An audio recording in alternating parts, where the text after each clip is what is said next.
Welcome back to the Origin Show here on KWCH. We are excited, extremely excited, honored to be joined by a Survivor alum, Jonny Fairplay.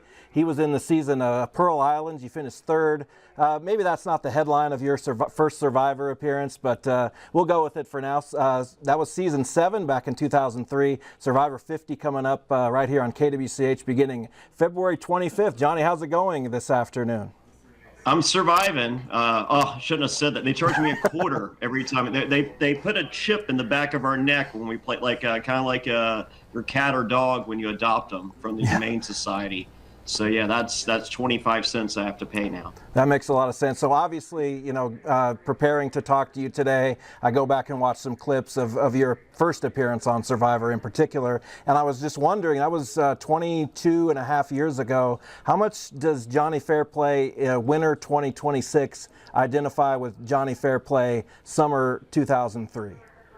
My wallet says he was the greatest reality star in the history of reality television. I am one of 13 Survivor Hall of Famers in the world of reality television. I have the Golden Realitini Award right over there as the greatest reality star of all time, beating Flavor Flav and Dr. Will. Don't ask me how. I think someone carried the one in adding the numbers. It's fine. I'm not complaining. But no, I've done, since my first season of Survivor in 2003, I think I've done 90 television appearances total. I just did The Floor on Fox with Rob Lowe. Saw that. A couple months ago. House of Villains season 1. Look for a potential Traitors appearance. But no season 50 for Jonny Fairplay. What were they thinking? Insane, yeah, but we'll talk about that in a little bit. I'm wondering when you discovered that you could make a life, maybe not a full living, because I know you've done honest work, but not really. When did you discover that this person, Jonny Fairplay, could make a life out of being a reality television personality? Well, I was living in Los Angeles. I just finished being Rowdy Roddy Piper's personal assistant for a little over a year. And I was working at an art gallery, and I was on my way to a Von Dutch party. That tells you how long ago. I guess Von Dutch is back cool again. I don't know. Maybe. They had it at Marshall's. I'm not sure. But the casting director ran into me. They asked me to be on the show, and I created the character of Jonny Fairplay. I created the dead grandma lie, and you know, I just wanted, for me personally, who was not a fan of Survivor, I'd never even seen the show. I wanted to make a mark in reality television, and I wanted just something larger in life. Like I grew up as a pro wrestling fan, and my heroes growing up were Roddy Piper, Ric Flair, and Andy Kaufman.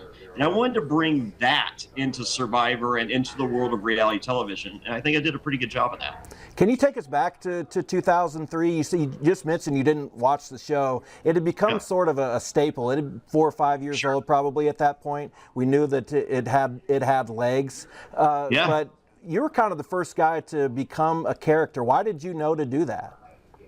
I just growing up, I always liked the villains. I mean, like even outside of the world of professional wrestling, you know, like when we watch Batman, the movies, like, I mean, Michael Keaton was good and George Clooney was okay and Ben Affleck, but it's all about the Joker. You know, like Jack Nicholson and Jared Leto, like those are the characters that after it's all said and done, you know, Star Wars, like how cool was Darth Vader and Boba Fett? You're right. So what would your heel antics be on that show in 2026? We know that you've been on a lot of other shows, you've played the heel, but on Survivor in particular, a show that has become kind of cutthroat just by nature, what would Jonny Fairplay do to draw the ire of the viewer? Well, I feel it's a lot less cutthroat. I feel in the world of Yelp reviews and potential social media cancellation, I would probably be in a completely different set of circumstances. No, I would just play upon the vulnerabilities of others, and that's what I did successfully my first go. I actually just played an online traders game with a bunch of survivors this past weekend. We had Q, who's going to be on season 50, Sage, who was just on season 49 as Survivor. Jerry Manthe was there. She's the first person I sent home. One of my best friends in the world of Survivor. So of course I would betray her trust and send her home first. You know. Absolutely. So what is it like just being a part of the reality television community? Not just the fans that I'm sure you've interacted with over the years, but also the fellow contestants, the players, the competitors, whatever you want to call them. Getting to know those people, what do they have in common in their personalities that made them fit for reality television? And then what do you find are some of the uniqueness of those people? Well, I think for me personally, I found, just going through the casting process, you're seeing these dynamic, over-the-top personalities, and that's why they're putting us there. It's the people that you meet in everyday life that turn that volume up to 11, And so with that,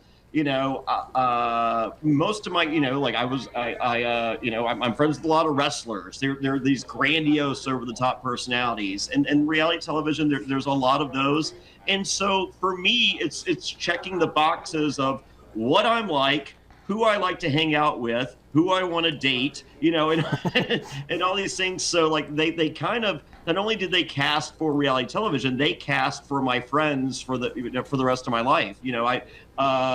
I'm still friends with I'm still friends with Rupert.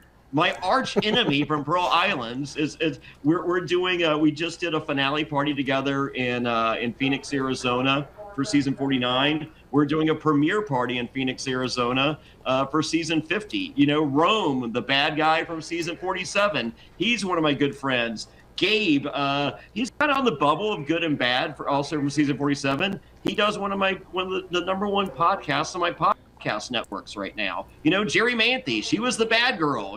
We're good friends. Sandra Diaz-Twine, 2-time winner Survivor. We've done viewing parties all over the country, and it's as I said, it's that once you've gone through that experience, once you've starved to death, once you've suffered, once you've been through 2 tropical storms that later become hurricanes, there's this bond that love me, hate me, well, I don't even think indifference a possibility. We've just done this, and we're just shackled together for the rest of our lives. How does your life play out differently if you win $1 million on Survivor? Is it different? I'd be dead.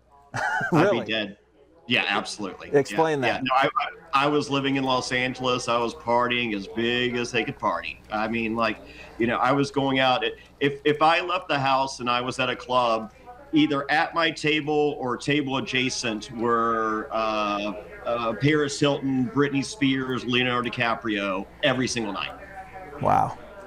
That's the life. But those people are alive. You know what? I had that life for let's see, 2003 till 2000. I did 5 years of that life, and I realized I'm good. If you want that life, I did it to the best of my possible abilities, or the worst, however you want to look at it. But I was just like, I got my fill, I didn't have a single friend that actually had a job, and all of them were ridiculously rich. And I'm like, this is crazy, and do I work a normal job now? I get maybe I own a podcast network. Go to realityaftershow.com. Check out all the stuff that I do, and I do appearances. But I like waking up at 7 a.m., making breakfast, hitting the gym, running 3 to 10 miles a day on the trail, and then doing stuff. And I didn't feel like I had those people one of my biggest regrets after becoming quote unquote famous, and for anyone who's like, oh, well, are you really famous if you're a reality star? Yeah, 33 million people watched you lose because they hated you that much. That means you're famous. So let's go ahead and eliminate the qualifiers. So, but I remember I was living in Los Angeles, and I'd gone out to the club the night before and brought a few people back to my apartment, late in the evening. And I believe I finally went to bed, I don't know, let's just say for argument's sake, 11 a.m. from the night before. Wow. I woke up at 5 p.m. that day to literally 100 voicemails and text messages from my manager basically saying, "You're a moron. What are you doing? Why aren't you picking up the phone?" And it was Star Wars Clone Wars, the animated series. They wanted me for an audition, and pretty much basically the part was mine, just show up, and I did not show up. That hurts. That hurts. What could have been? I mean, because I do pretty, I do the Comic-Con circuit and all that, and I'm Jonny Fairplay from Survivor and House of Villains and Celebrity Fear Factor and all these amazing things. But throwing that Star Wars logo on your banner, that's some pretty cool stuff, brother. No doubt. So let's talk about your moment on Survivor, the dead grandma, the one everybody remembers. It's been talked about to death. But when did you know Literally. that? Yeah. Well, my condolences. When did you know that was not an iconic moment on Survivor, not an iconic moment in reality TV or game shows, but in the history of television? When did your phone blow up in that sense to where, oh my God, I'm somebody? Yeah. Pop culture, I would say, is like the grandiose cap on that. So the night the episode aired, going into the commercial break. So when the episodes were airing at that time, I wasn't doing viewing parties. I was actually staying at my stepdad's lake house in Smith Mountain Lake. He had this $8 million lake. It was insane. He bought it from the guy that invented the pop top on the soda can. There was 9 refrigerators in this place, bidets everywhere. It was nuts. So I was there. I was watching with my family. And I would turn off my phone when the episode was on. I just wanted to enjoy the episode, because I'm just like, oh, they're going to show this, they're not going to show this, they're going to show this. And I pretty much guessed what they were going to show every episode, especially being the narrator of my season. And kind of like Alex from Clockwork Orange, your humble narrator. So another bad guy. There you go. Who remembers the good guys? No one. Nobody. So I remember after the episode aired, I go to my phone and I'm listening to the messages in order. And I remember when I did the Dead Grandma Lie, they go to commercial break. And I had friends and my manager, my manager's like, if there's anything I can do, just call me. Oh my God, blah, blah, blah, blah, blah, blah, blah. And then we come back from the commercial break. I do the big reveal. My grandma's sitting home watching Jerry Springer right now. You guys are idiots, blah, blah, blah. So anyway, after the next commercial break, timeline wise, I'm going through in order, listening to my messages. And then my manager's like, do you know how much money you're going to make? Oh my God. So that was clue number 1. The next day, the New York Post, the headline, was it New York Post or New York Daily? I don't know. One of the big New York newspapers. So the week I did the Dead Grandma Lie was the same week Saddam Hussein was captured. Wow. So the front page of the New York Post or New York Daily News, whatever, is it says the most hated man in America is a picture of me. And page 2 is Saddam Hussein. So right there, I was like, yeah, we're good. It's I have in my basement now in a nice in multiple collector's boxes. My name was in print in a major publication in the United States, whether it be People Magazine, Us Weekly, In Touch, Star, any of these. My name was in print every single week without missing a single week for 18 months straight. Insane. That's insanity. It very much is. Yes. Yeah, because I look at TMZ now, and it's just so I'm like, who are these people? And they're supposedly quote unquote famous. You won't see that same person on TMZ again ever in their entire lives. That's much fair. less their name and them on TMZ for 18 months straight every single week. Yeah. So yeah, it was a different time, and it was really cool. And I will say there's negative that came along with it. I woke up in 3 separate ERs in 3 separate states from being sucker punched from behind and knocked unconscious. Jeez. So I had my phone number changed 3 times because of death threats. I eventually had to have a bodyguard come with me.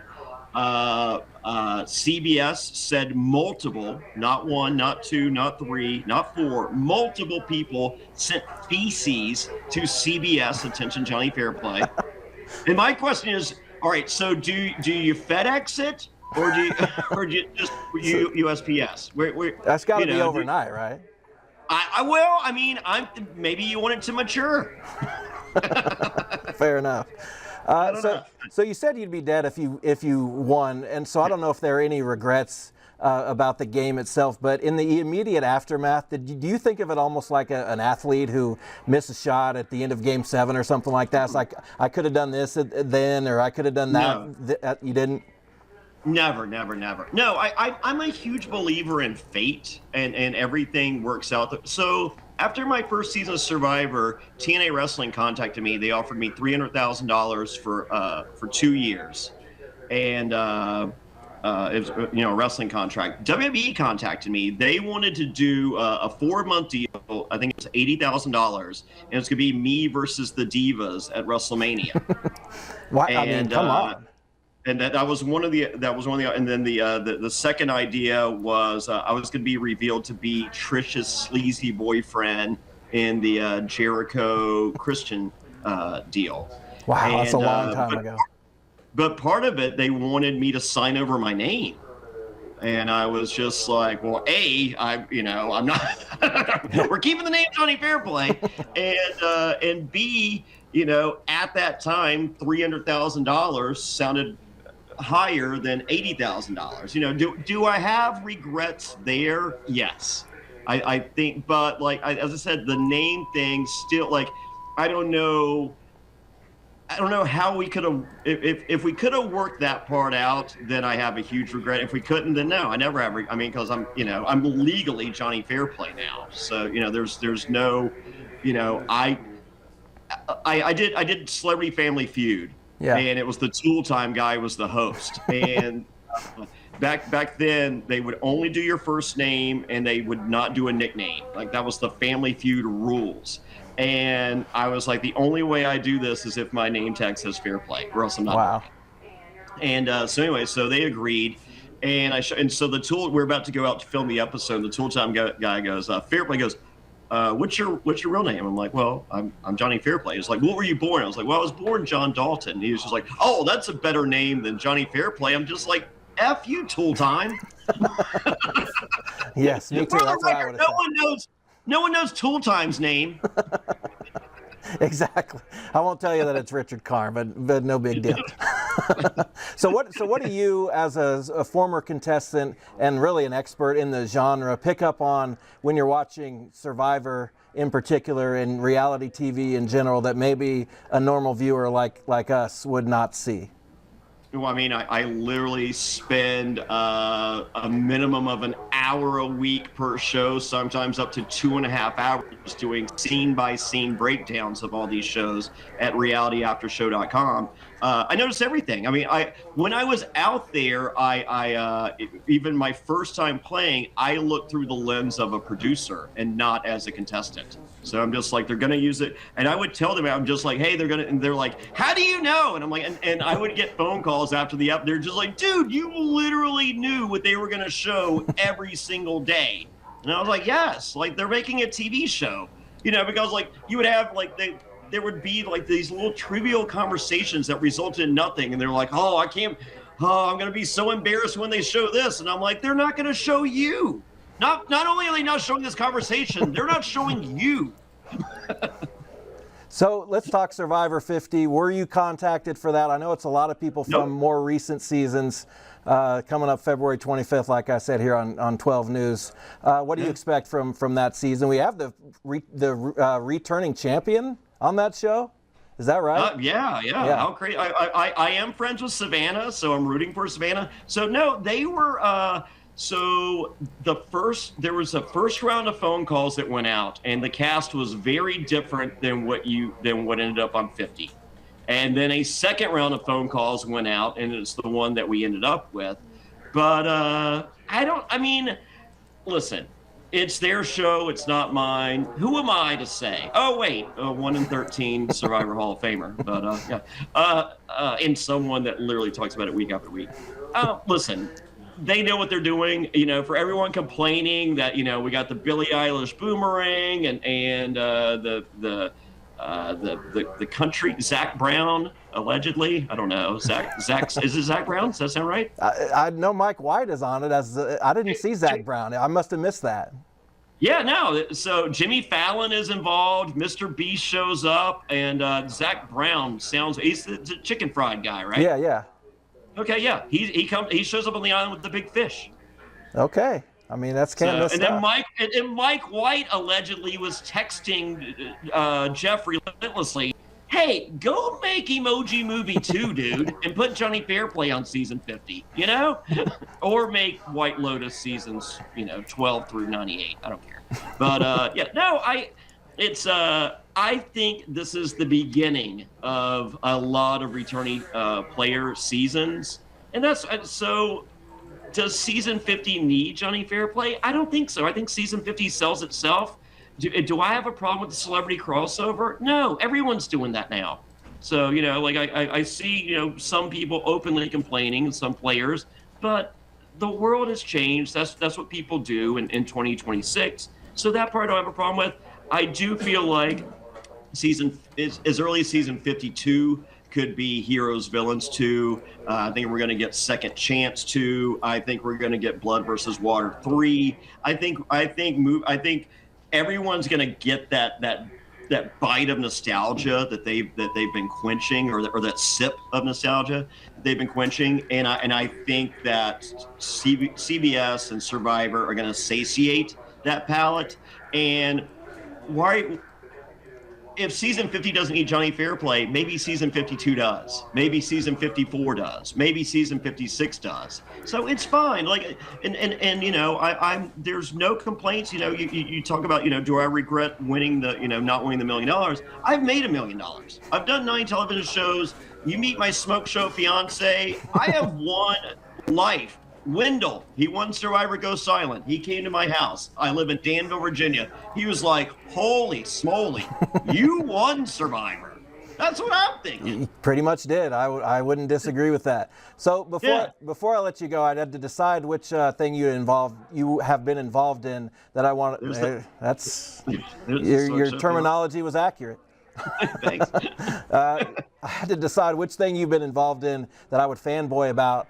You talked about wrestling, so I guess I'll go to Judge Mathis. I used to watch Judge Mathis every day. What was it like being on that show? What's Judge Mathis like? Okay, I'm trying to think. Judge Mathis. So I did Judge Joe Brown. I heard you were a witness on Judge Mathis at one point. You've done a lot. Yeah, I did Judge Alex, and I did. You did Judge Steve Harvey.